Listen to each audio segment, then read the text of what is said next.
Hi, this is Zibby Owens, and you're listening to the award-winning podcast, Moms Don't Have Time to Read Books. I'm also the host of Moms Don't Have Time to Lose Weight, and I'm the editor of the anthology, which you should run out and buy, called Moms Don't Have Time to, a quarantine anthology.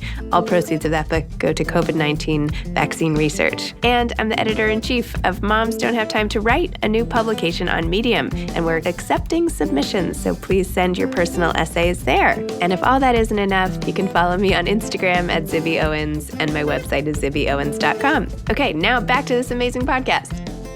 Emily Layden is the author of All Girls, her debut novel. Emily is a writer and former high school English teacher from upstate New York. A graduate of Stanford University, her writing has appeared in the New York Times, Marie Claire, The Billfold, and Runner's World. Welcome, Emily. Thank you so much for coming on Moms Don't Have Time to Read Books. Thanks so much for having me.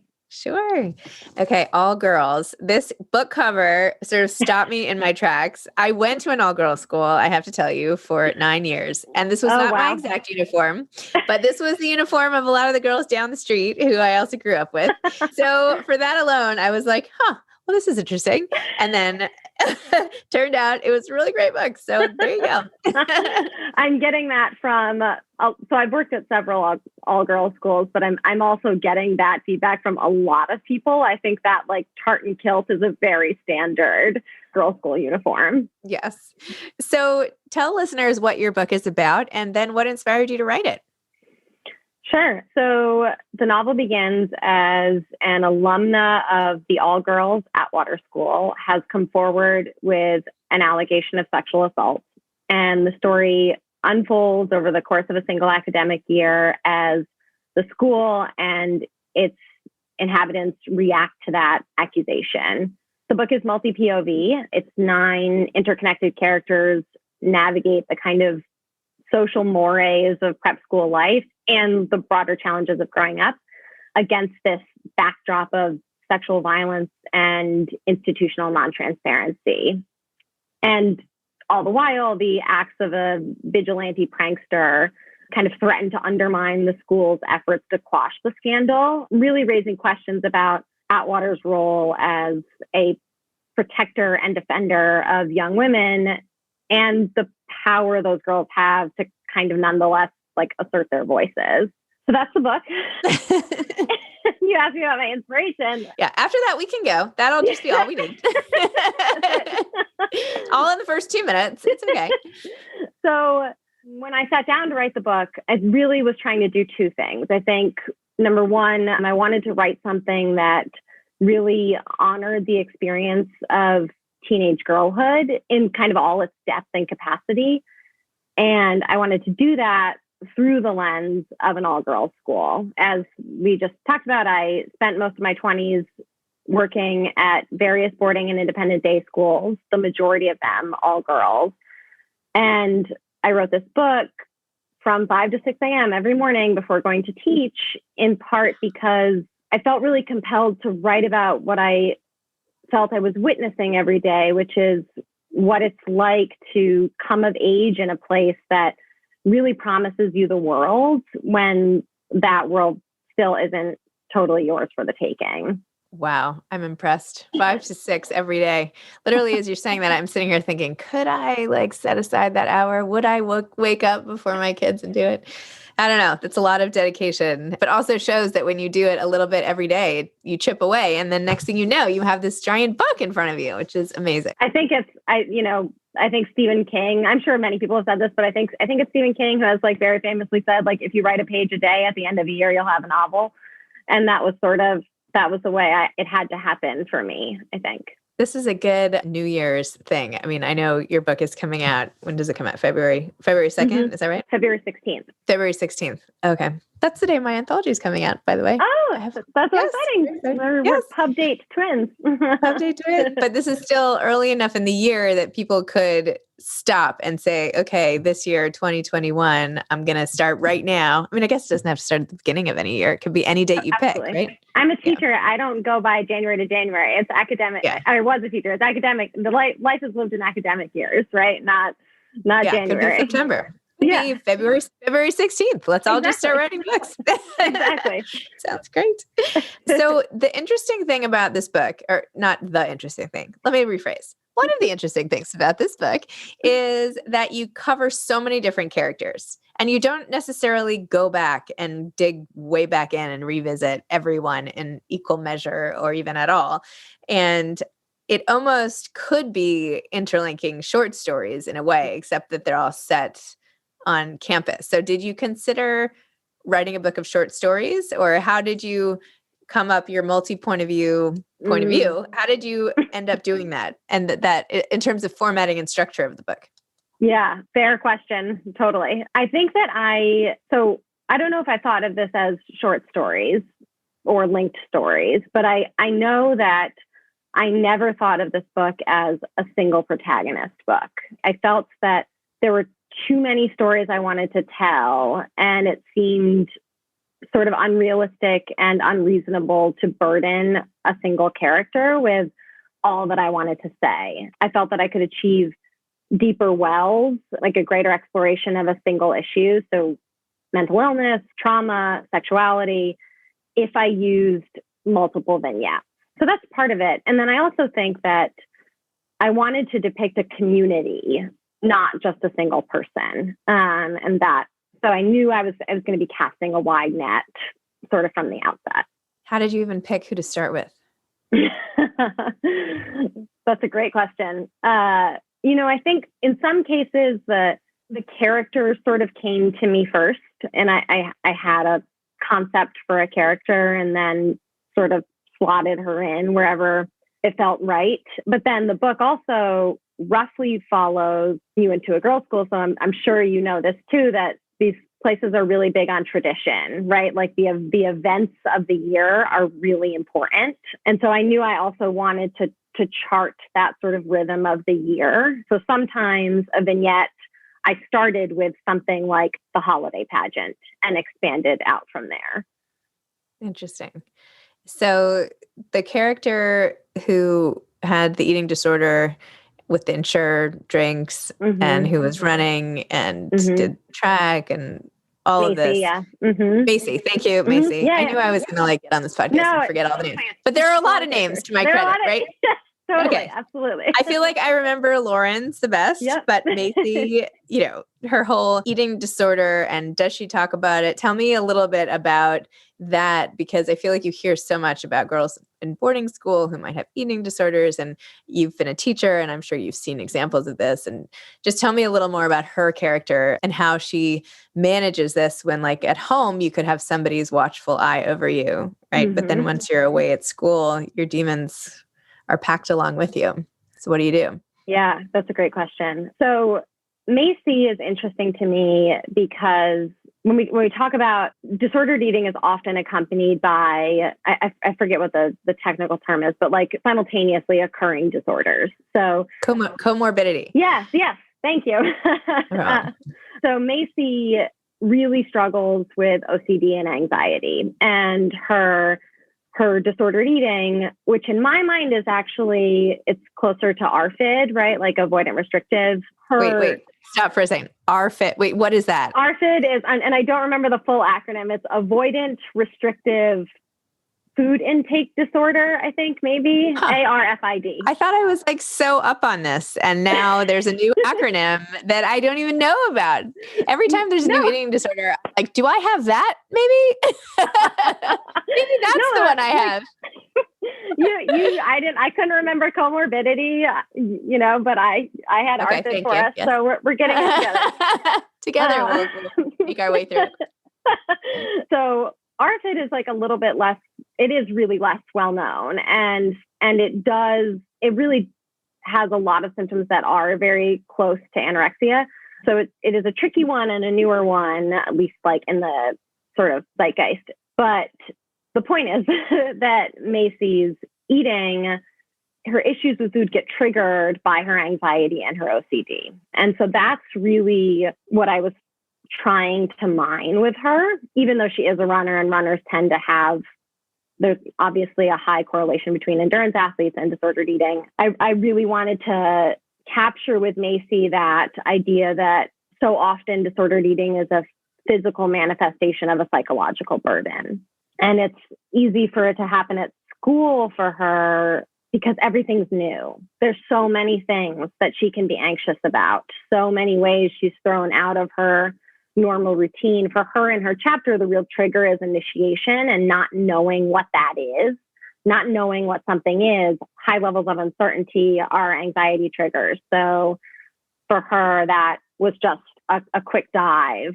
And as you say, particularly when you're young, she's only a freshman, you don't have as great a sense of what the resources at school are. So where you would go, who you could go to. You don't really have friends yet. So like that, you are very alone in a lot of ways, and you have to figure these things out on your own.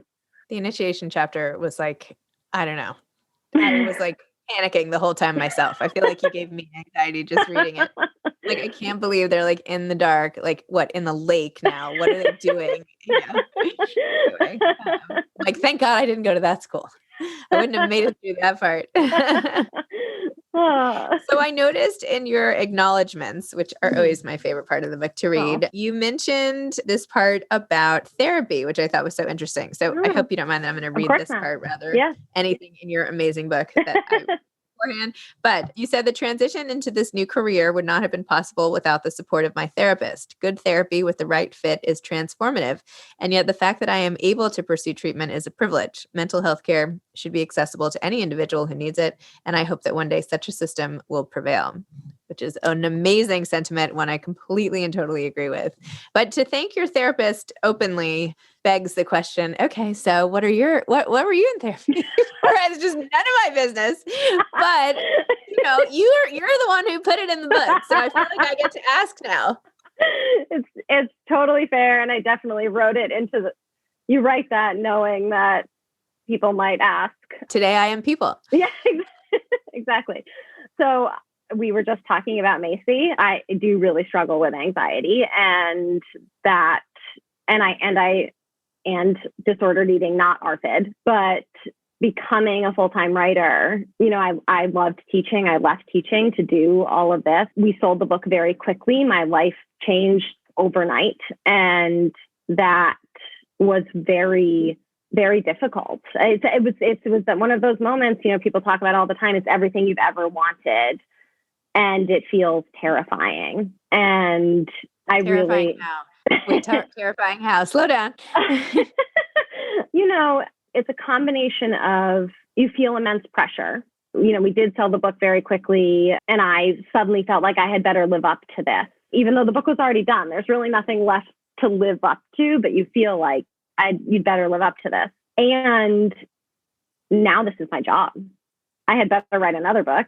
I had better prove that I'm not just a one-hit wonder, or at least those are all the thoughts that manifested initially, right? Like now I know how to talk back to some of those, and I am working on that. Publishing is a journey in which like 90% of it is out of your control, but that whole new job, whole new world, whole new set of expectations, even though I had ostensibly asked for all of it, that was incredibly anxiety inducing, and really a moment when I needed to.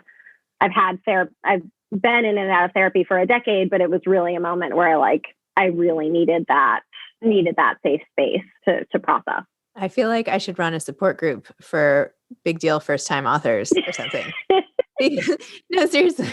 I just earlier today I was on a Zoom with an author who had been on the bestseller list forever, and she recounted her fear at starting her second book, and how her husband had to talk her into doing it and saying it doesn't have to be the same book, and it's okay that it takes you longer, and the pace might be different, and it's okay. And because she couldn't even write, she was so thrown by it. I think with most successes, people only focus on the good parts. Well, it must be perfect, blah, blah, blah. But there's a lot that goes into everything. And change in and of itself can be very stressful and anxiety producing, even if it's something good, like good change and bad change.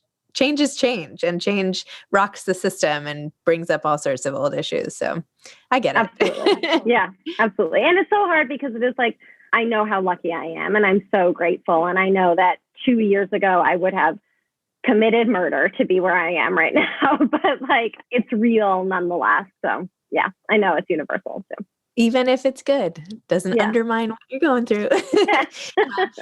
Can you go back a little bit to the selling of the book? And so you wrote the book from 5 to 6 in the morning. And then what happened? You got an agent and immediately sold the book? Is that what happened? Yeah. So it's funny, I actually do come from a family of writers. My dad is a writer. My uncle is a longtime journalist. My cousin, who I'm very close with, is a television writer. But I still went through the normal query process. I just finished the manuscript and I sent it out to a bunch of agents, got a few offers, and ended up with Lisa, who is just I adore her. Talk about therapist. She also definitely does her fair share of that for me. And we did I would say a light revision together. And then we sent the book out. This was June of 2019. And sold it. I mean, it was the next day in 24 hours. So in 24 hours? I was teaching. It was the last day of school. And Lisa was calling me and emailing me. And I'm literally trying to, wrangle a bunch of kids and keep them safe on the last day of school. And also talk about a book deal. Have you read Writers and Lovers by Lily King? I have not. It's a huge miss on my, I need to read it. You definitely need to read it after that story. Not to give anything away about that book, but you have to go wipe some time clean in your holiday season or something and read that book. Okay, I will. You'll relate. Well, that's crazy. And it just happened. And then you went with that publisher and that was it. Yeah, it was. So we had a preempt offer. So, instead of going to auction and I talked to Sarah at St. Martin's, and she didn't go to a girls' school, but she did go to a prep school, and she had been looking for a campus novel forever. And I felt like she really understood exactly what I was trying to do with the book. So it's been great working with her. That's amazing. Yeah. Wow. Yeah. Very exciting. So have you found it to have made it more difficult to write, having the success and the sale and everything? Are you able to write now? Are you working on another book or? It's true, I think. And I've heard other writers say this on your podcast, that sometimes I think the less time you have, the more productive you are. Yes. So I definitely think that in some ways, when I had to go teach all day and I only had that hour in the morning, I really used that hour. I was super focused, no tabbing around online. It was just, I was in the zone because it's all I had. Now I find sometimes I can fill 4 hours with the same amount of work, but there is that still wrestling a little bit with that pressure of feeling like the next one has to live up to whatever expectations have been created by this one. I'm working on a couple of things. I am sort of bouncing between a multi-generational family narrative, sort of in the vein of Everything I Never Told You, and a book that is engaged in exploring kind of what it means, the difference between gold star good. So in school, when you get a gold star, it's a gold star good, and ethically, morally good. So when we say that someone is a good girl, for example, what do we mean by that, and which one, and which set of expectations are we operating with? So very cool. That was vague, but interesting nonetheless. Yep. I like it. We got to keep it. We got to really cocoon it until. I won't try to tear anything else out of you here. What advice would you have to aspiring authors? So I'm an athlete. I'm a runner. And just as sort of the only way to be good at running is to do it, right? Consistency is the key. I feel that way about writing too, that the only way to get better at writing is just by writing. But I would add that in running, rest days are important as well. And I think that in writing, the same is true, that it is important to take time away from the project semi-regularly to give yourself space just to rest.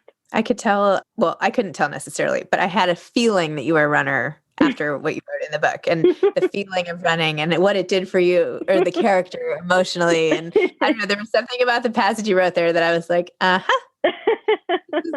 bet you this is Emily talking here.